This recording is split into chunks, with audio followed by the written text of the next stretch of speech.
Май, победа, домой. Эти слова звучали в далеком 1945 году в каждом дворе, и над головами развивались красные флаги, словно подтверждая, с какими потерями, кровью, потом досталась великая победа.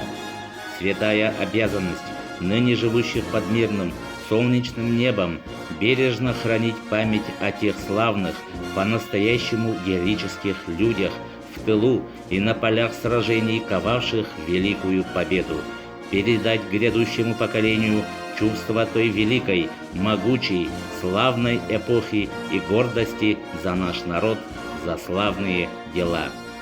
В преддверии 75-летия Великой Победы мы вспоминаем, чествуем, с благодарностью превозносим имена героев-воинов, ратные подвиги их.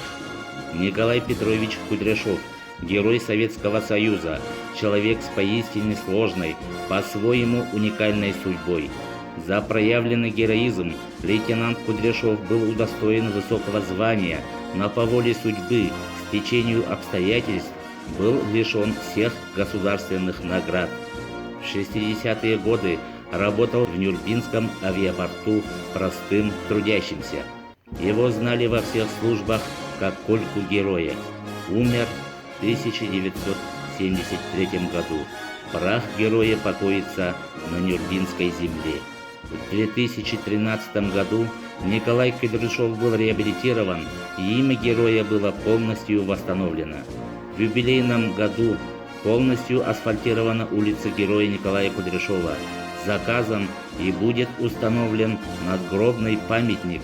Проведена республиканская игра «Патриот», посвященная памяти Николая Кудряшова.